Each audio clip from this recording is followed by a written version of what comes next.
At the Greater Portland Board of Realtors, we're hearing a lot from our members about the proposed NAR settlement.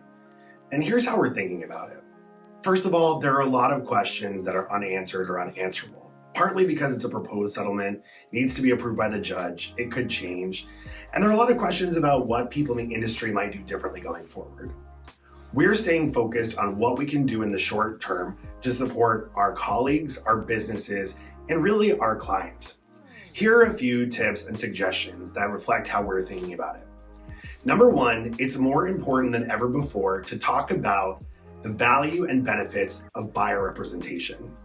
Buyer representation didn't always exist. It used to be that only the seller had an agent. Then there was sub-agency. The buyer could bring an agent, but they still worked for the seller.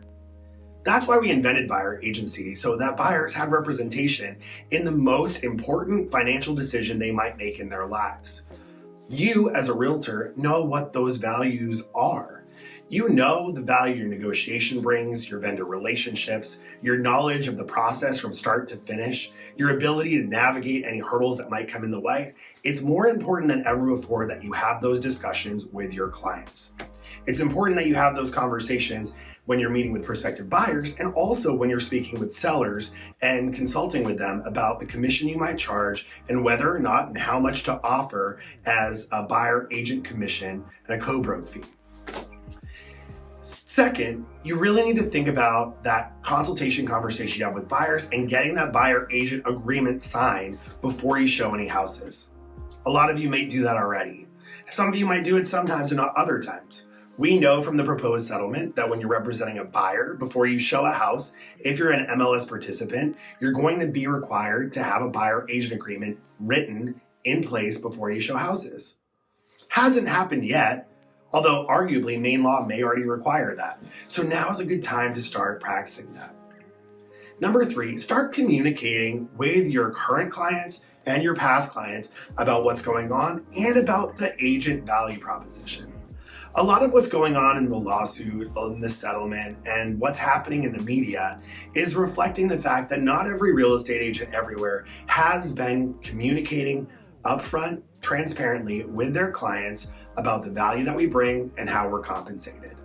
If you're not comfortable with those conversations, this is time to practice that. And we here at the Greater Portland Board of Realtors are going to make several investments to help you do that. First, I want to let you know about an event we're having on Wednesday, March 27th at 10 a.m. via Zoom. We're going to have a panel of some of our leading realtors in our market who are going to role play scripts and dialogues and ways to overcome some of those client conversations, to answer those hard questions, to overcome those objections. Bring your questions and see firsthand how some very accomplished realtors do that in live setting in real time. Second, it's time to invest in your professional development. And that's why on April 11th, we're putting on the Growth and Leadership Summit with nationally renowned speaker Matthew Ferrara, who's going to be here talking about how to grow your business, invest in yourself, and how to really understand the value you bring to your clients. At the end of the day, there's always going to be innovation in our industry about how we get paid, about the models we work with. Think about the technology and the working models and how they've changed. It doesn't matter if you've been in the industry for 40 years or 4 years or 4 months. We see change all the time and we're going to get through it. What this is an opportunity for is for us to invest in the professionalization of our job, the professionalization of our industry, and to think anew about how we interact with our colleagues and how we create a value proposition that's undeniable for any member of the public. Finally, don't expect the media is going to tell the story for you.